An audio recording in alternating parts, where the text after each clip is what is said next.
What's going on, everybody? This is your boy, your friendly neighborhood bear, Sir Velvet the Bear, and I'm here with my little brother, D Mello. Tell everybody what's up. What's up? Listen, man, we got to get straight into it because you're doing so much around the city. It's like so hard to not notice you.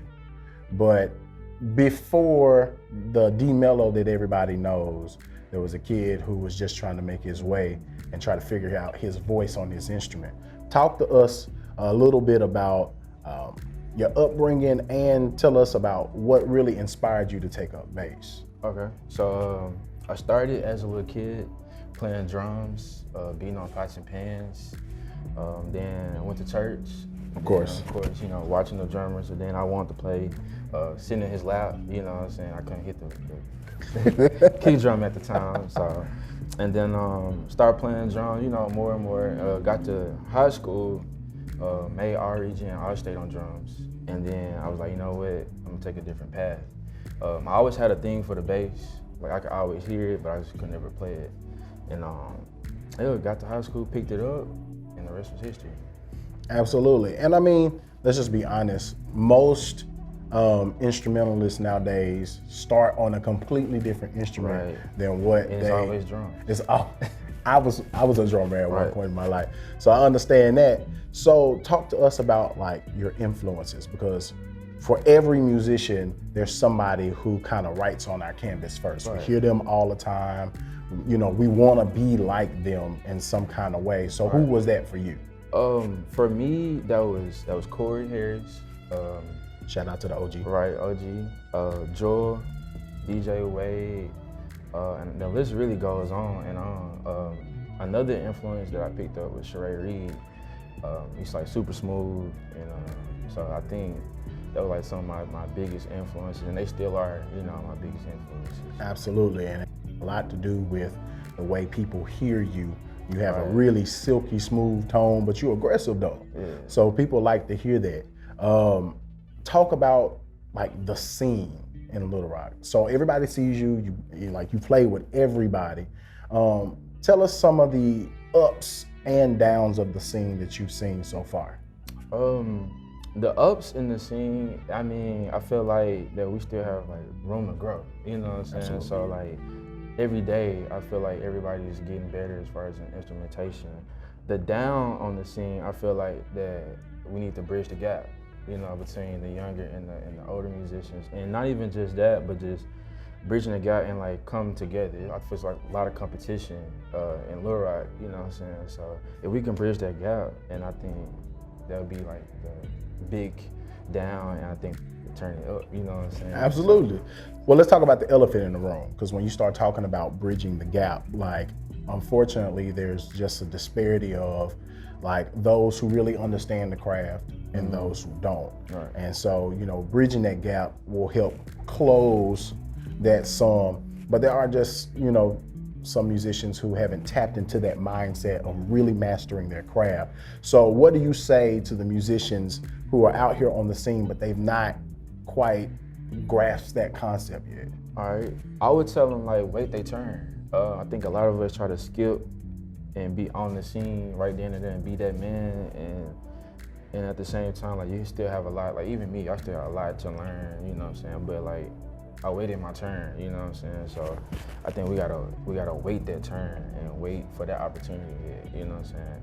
And then a lot of it too, I mean, like I said, it goes back to what I said, bridging the gap. Like, if you got a mentor telling you what to and what not to do, then a lot of that could be fixed. But when you don't have that mentorship, absolutely, you know what I'm saying, it's kind of hard to look at somebody and be like, well, they not doing this, but you're not teaching them either, you know what I'm saying? So. And so with that, you know, we're seeing you grow right before our eyes, and now you've got music that you really want to share with the world. So talk to us a little bit about the music that you're getting ready to put out. So I got a album coming out soon. Don't know yet when, but it's coming out. It's called Mixed Emotions, and it's basically how I was feeling that day. I just created a song, and I was like, you know what, this is my vibe. So that's why it's called Mixed Emotions. And it's coming, like I said, it's coming out soon. I got other projects that I'm working on with Janine, I'm a part of Exclusive Strings, so me and my guy Chaz, we got some stuff, you know, cooking. Put a pin right there. Let's talk about Exclusive Strings right now, because you're an endorsed artist with them. So, like, how big is that in the city to have an endorsement with like a homegrown team? It's dope, and it really don't feel like, I guess, like, as it should be, because like Chaz is family, you know what I'm saying? So, but we've been like rolling forever. But I mean, I think it's a good opportunity. I think when they get big and they get really going like we think it is, I think it's gonna be really dope for the scene, for the Little Rock. You know? Absolutely. So you got your project Mixed Emotions, and you're working on a ton of other projects coming out. Like, what do you see really happening from this? Like, where do you see yourself? Let's not even go 10 years or nothing like that. Like, give me a 5 year. Like, where do you see yourself? 5 years, I see myself, one, getting better as a producer. Absolutely. And I think the more I create, I think that somebody gonna, you know, grabs to it. Not too long ago, one of my favorites, bass players, Dad, you know, he hit me up, you know, whatever, and was like, you know, you doing your thing, and like, he's not even from here, he's from Chicago. Right. So, you know, like, that's just to show you that a lot of people are watching you when you don't think there's somebody watching you. Absolutely. So hopefully, like I said, in my next 5 years, I'm on tour, and, you know, helping and trying to put on really for the city. Absolutely.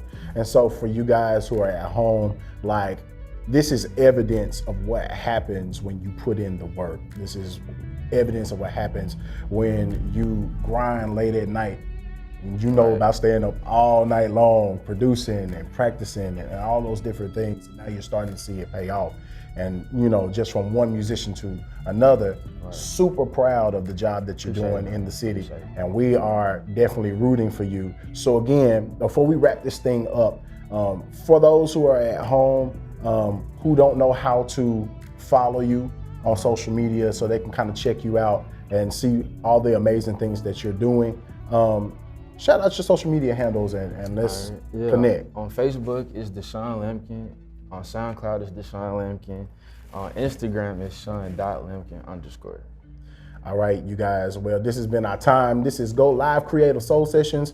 And again, this is your boy, the friendly neighborhood bear, Sir Velvet the Bear, here with D Mello. And we thank y'all for tuning in with us. Can't wait to see y'all again soon. Peace out.